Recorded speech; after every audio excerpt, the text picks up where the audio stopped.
Well, hello, rally friends, and welcome back to the kitchen table. My goodness me, it has been a very long time, hasn't it? And, well, since we last spoke to you, since I last spoke to you from the kitchen table, do you know, it seems our lives have just completely changed, haven't they? And really, I think we have to start off by saying I really, truly hope that all of you are keeping well and you're keeping safe. I know it's hard being at home. It's hard, particularly if you're on your own, but well, hopefully you're using this time to catch up on rally news, on rally history. There's some great rally videos, some great documentaries out there, some great rally books if you can still get hold of them to read as well. And while we've all, or most of us, have got a bit of time on our hands, it's a really good opportunity, isn't it? Just to go back through the archives and just enjoy really some of the great days, the great moments, the great drivers, the great rallies that have enthralled us over the years in rallying. But as I say, you know, none of us really want to be in this situation.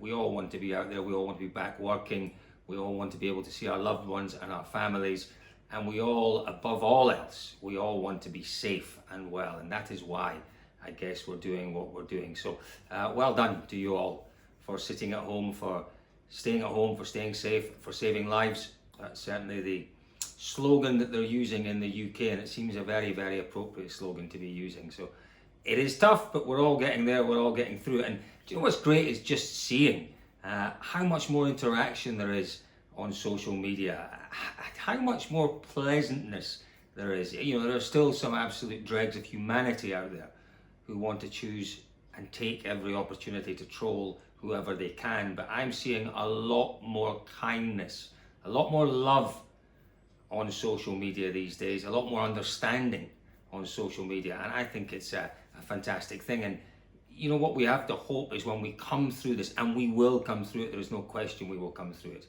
that maybe some of the things that we've learned, some of the lessons we've learned, some of the things we've had some time to think about while we've been at home, maybe we'll carry those through back into the more normal days that will, I'm sure, follow this terrible time that we're all going through. But listen, in terms of rallying news, you know, we've not been completely devoid of it, and I have to say a massive hats off, if I had a hat, and I do have a hat now, because as you can see, my hair was getting, well, just a little bit on the long side. My kids were getting a little bored, so we had 10 minutes of fun and entertainment outside, and they sheared me.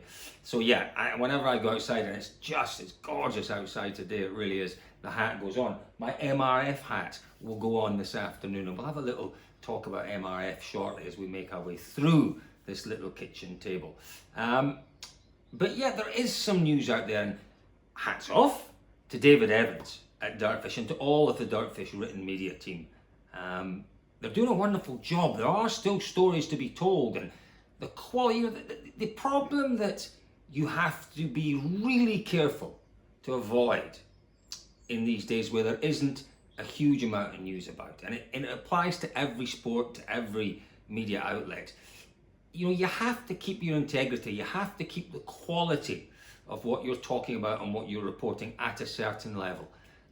And David Evans has done that. He really has. Some wonderful stories, some great insights, some proper journalistic breaking news as well. And that will continue, let me assure you, on Dirtfish. It will absolutely continue. Whether this period of this downtime with rallying, whether it continues for another month, 2 months, or 6 months, you know, the team at Dirtfish, and I have to say we've been complimented this morning. The team has been complimented by the addition of the McLean Archive. That is such an exciting addition.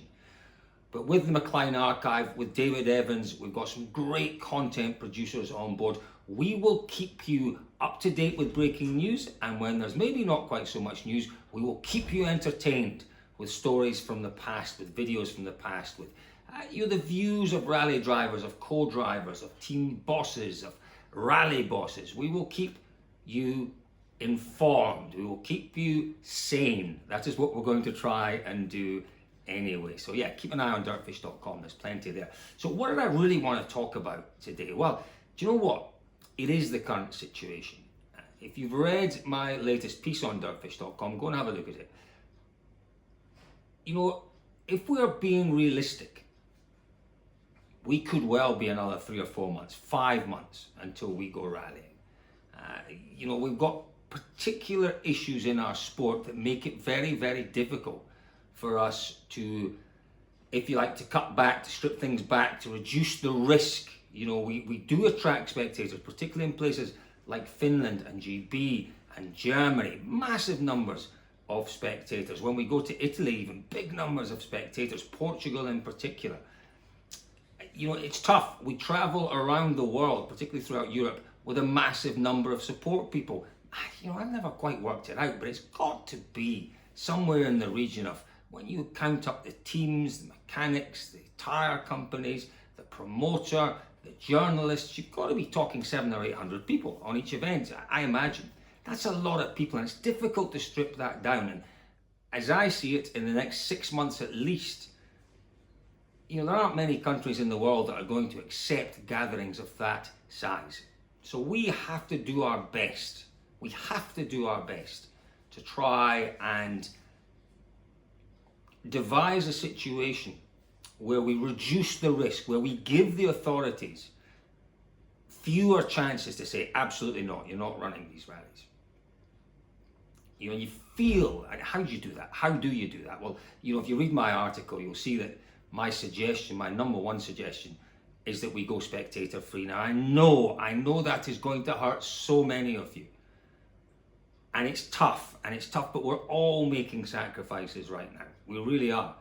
And I think for the sake of continuing the World Rally Championship, I think we have to accept that. And if that does actually come about, you know, if we were to say to the Finnish authorities, in early August, we're going to run Rally Finland, and there's going to be 150,000 people coming from all over Europe, potentially the world, into one town in Finland.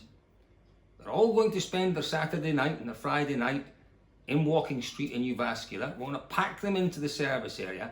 What do you think they're going to say? They're going to say no. They're going to say absolutely not. Hopefully by August, we're beginning to see the light with this dreadful virus. But we can't give authorities the opportunity, the glaring opportunity to say no. So in those circumstances, you know, we can't cut down. The teams can rationalise, the media can rationalise a bit, I guess. You know, the tyre companies, we can cut that down to a minimum. But our biggest exposure are our fans. And I think we have to take a hit. I genuinely do. And we have to say, I'm really sorry. But you'll have to follow the championship through social media, through the television, through WRC All Live, until the end of the year. And what does that do? It does give us the opportunity potentially to run rallies. It also gives rallies the opportunity to potentially plan.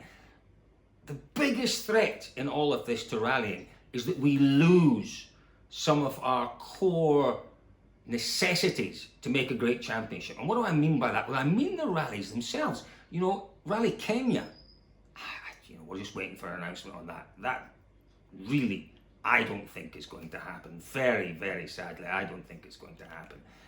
You know, it's just too soon. It's just coming too soon. But Rally Kenya, Safari Rally, the Thousand Lakes, Rally Finland, they are already at the point where they are spending money, and lots of money, preparing for their events. They're buying in infrastructure, grandstands, they're renting facilities, they're bringing in media, buying media. The outlay is massive, on the understanding and in the hope that they can run their event.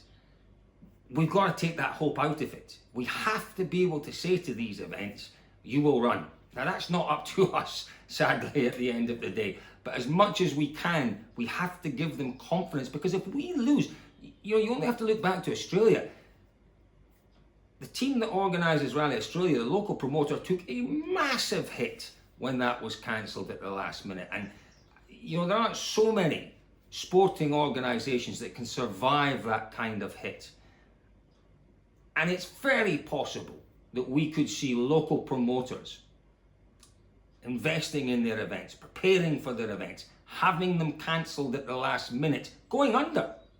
You know, what does that mean? It means in 2021, we don't have that core and that base to go forward. And let me assure you, 2021, 22, 23, 24, they're not going to be easy years. They really aren't. There's going to be a knock-on effect from this coronavirus for many, many years, perhaps even decades. It's not to say that we don't have a great product, we don't have a great vehicle for sponsorship, a great vehicle for demonstrating to manufacturers, or manufacturers demonstrating to the public exactly what they're capable of doing. But my goodness me, we have to be smart, we have to be clever, we have to capitalize on every opportunity we have, because the pennies will be tight. Make no mistake, they will be tight. We need the best people still to be there. We need the best rallies to be there. So we need to offer them some degree of insurance that we're not going to ask them to outlay millions of euros on the off chance that their rally might run. That's not fair, that's not right, and that is way too dangerous. We need to be in a position where we are protecting our core interests.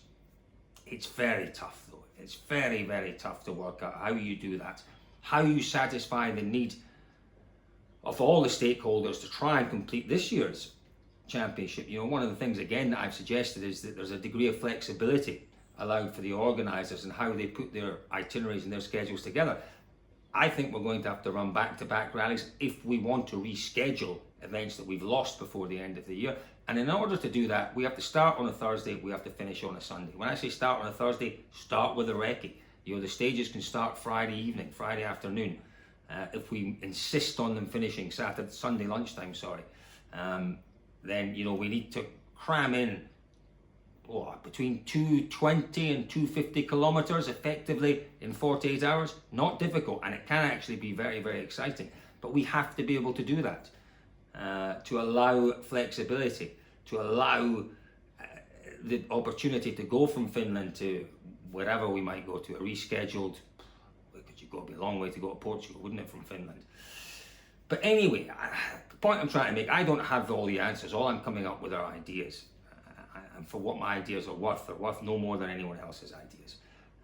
You know, the people at the FIA, the people within the promoter, the manufacturers themselves will have a better idea of how they have to deal with this. But there has to be flexibility from everyone. And when I say everyone, that means the FIA. These rallies pay a not insubstantial fee to be on the WRC calendar. Maybe that needs to be looked at. They pay a not insubstantial fee to the promoter to be part of the calendar, as well as to the FIA. Again, maybe that needs to be looked at. Really, we just need to protect. We need to protect. We're protecting each other just now, aren't we, by staying at home? I think as we go forward, I think we need to protect our core assets within our championship to allow ourselves to have that building block so that when we do emerge from the, I was going to say the darkness, but it's not dark, it's a beautiful day here, but when we do emerge from all that is going on just now in the world, that we are in a position to move forward, because we do have so much going for us. We really do. But there are other things that we need to consider. You know, I hinted at it earlier on, I think money will be tight for everyone. Finances will be tight. Marketing spend will be scrutinized by the big corporations, by the big manufacturers. Value for money will be absolutely key. So we have to make sure that everything we are doing in terms of future planning for the championship thinks about those things, considers those potentially difficult days that are ahead. And the one thing that struck me, and listen, I don't disagree with this engine rule, but we talked for a while at the start of this year about €1 million rally cars. It does look, thank goodness, as if that is off the books. We're not looking at €1 million, but they're still looking to move this world rally engine, the global rally engine, I think they call it, which is the current world rally car engine, into this new generation world rally car in 2022. The other option was to go for an R5 based car, R5 based engine. You know, there was a lot of discussion. I know there was a lot of discussion between the manufacturers. Whether or not there were any other potential manufacturers involved in those discussions, I don't know. But I know there was discussion, and I know there was discord amongst the manufacturers who were in the championship just now. There was Toyota on one side, and there was Hyundai and M Sport on the other side in terms of the way they saw things going forward. Now, what they've decided to go with is this global rally engine, so continuing with the World Rally Car engine into the hybrid era. You know, what I would say is I'm absolutely certain that an awful lot of thought, discussion, analysis went into that decision. But I'm also fairly convinced that the majority of that thought, discussion, analysis took place before the full ramifications of our current global crisis became apparent. I don't think any decisions should be taken during this crisis that don't consider a post-crisis future, because the post-crisis future for every sport, everywhere in the world, is very different from the pre-crisis future. Very, very different. You know, you look to Australia, and Australia, I think it's the rugby championship in Australia. It's rugby in Australia is like a religion. You know, and a huge number of people tune into rugby every week to watch it, to enjoy it. They go to matches, massive crowds, and they're in trouble. They're in trouble. It's a sport that generates hundreds of millions of dollars every year, but they are in trouble. They're in real trouble, and we might see that the whole thing collapses. It will return, no question about that, but it could collapse. My point is that we have to consider that the financial situation going forward will be very, very different. We need to make our sport attractive. We need to make it attractive to manufacturers. We need to reduce barriers to entry. Now, barriers to entry are development costs and running costs. Maybe. We've reduced a number of them.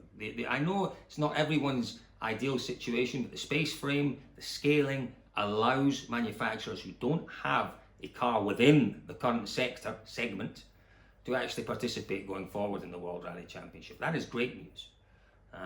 But I am not convinced that decisions taken pre-crisis are necessarily right. It might well be that, you know, even considering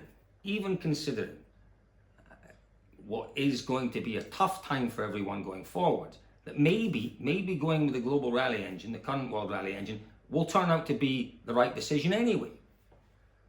But my question would be, you know, how much consideration was given to the potential landscape of sport, not just the World Rally Championship, but sport in the next 3, 4, 5 years? I think we have to make it attractive. We really do. We need to give manufacturers value for money, value for money, value for money. We need to give them the opportunity to showcase their own technologies going forward. Electric is clearly, and it might not be the ultimate destination in terms of alternative propulsion, but electric clearly is the way forward. It's where the money is right now. Are we doing enough to satisfy that? Are we doing enough? Because listen, at the end of the day, when we discuss regulations, someone said this to me the other day, when we discuss regulations as a sport, you know, all the manufacturers are involved, and it tends to be engineers that are involved in those discussions about how to formulate future regulations. And this person who's very well placed turned around to me and said, that's completely the wrong approach. What we need to have are the marketeers and the accountants discussing future regulations. They come up with the regulations, the engineers make it work to those regulations, because at the end of the day, it is the marketeers. Sadly, you know, I was one of them a lifetime ago, and I know they're not the most popular people in the world. Accountants are even less popular. But they are the ones who will decide the future of any sport going forward. If the accountants and the marketeers, if the accountants don't see value, if the marketeers don't see a route to sell their products, then we've got no hope.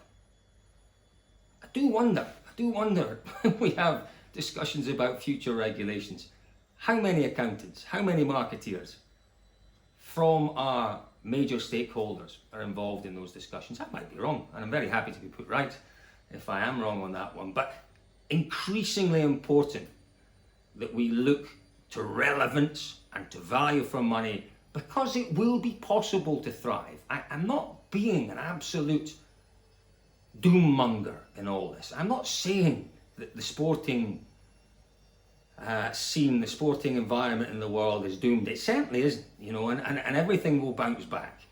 But it will be tough. And if we're not looking at that, if we're not facing up to that, if we're sticking our head in the sand, there is only one outcome. There is only one outcome. But if we're fully aware, if we're fully on board with what is required going forward, if we go into everything with a realistic view and certainly not a rose-tinted view, then we give ourselves the opportunity to succeed. And that really, at this present moment, is all we can do. So, yeah, is this World Rally Engine the right choice for the post-crisis environment that we'll find ourselves in? Only time will tell. Only time will tell. That is for sure. We'll see. We'll see going forward. So, anything else I wanted to talk about? Well, I wanted to talk about my friends at MRF, obviously. It has been a little while since I talked to you from the kitchen table. There was, before the lockdown, there was real progress from MRF. It was great to see Craig Breen out for the very first time and to get a podium in a competitive specialist rally in, well, I almost said Sweden there. It wasn't Sweden, it was Finland. On their first outing on those brand new tyres was just quite a remarkable achievement. And then the introduction of a second driver into the team, Emil Lindholm, that really was exciting news as well. MRF, like everyone, concerned for everyone's safety just now and everyone's well-being. And obviously everything has been put on hold for the time being. It gives them time. It gives them time to consider, to reconsider, to work on developing those tyres. And I think what we saw from Finland was massive potential. Massive potential. We know they've got a great team, they've got some great drivers, they've got the very best engineers, some of the most enthusiastic people in the world of rallying working behind the scenes at MRF to continue with that project. And yes, it is, as everything, on hold right now, but as soon as we have more news from our friends and our partners at MRF, we will clearly let you know. So folks, don't forget dirtfish.com. That's where you should have a little look. I even recommend having a look every day. Once a day, have a look, dirtfish.com. There are always 3 or 4 new stories going up, some really lovely and interesting videos. We've got some great new stuff in the pipeline for the coming weeks and months as well. So keep an eye on dirtfish.com for all of your rally needs. If, when I say this, I say it every time, but it has been a while. If you're watching on Facebook, please give us a share. That would be great. If you're watching on YouTube, subscribe and like the video. So very important that you like the videos on YouTube. So if you're on Facebook, share it. You can put a wee like in there as well. That'd be lovely. YouTube, the same thing. Subscribe, like, whatever you want to do would be lovely. Thank you very much indeed. So folks, again, I just finish up by saying I really do hope that you are all keeping well. If you want to get in touch with me, I'm enjoying having the time to respond to as many people as I can. I'm loving it. So it's, on Facebook, just send me a note. On Twitter, it's at Voice of Rally. It's Colin Clark Rally on Instagram as well. Have a look on there. Send me a note through there too. And any of our Dirtfish Rally accounts, you send us anything you like. It'd be great to hear from you. It'd be great to know actually how you're all coping. What are you doing at home to get through this difficult period? What are you reading? What are you watching? What are you talking about at home? Do let me know, because I do have time and I will do my very best to get in touch with everyone. So once again, folks, thank you very much indeed for joining me for my ramblings. And it was slightly rambling, this one, wasn't it? My ramblings from the kitchen table.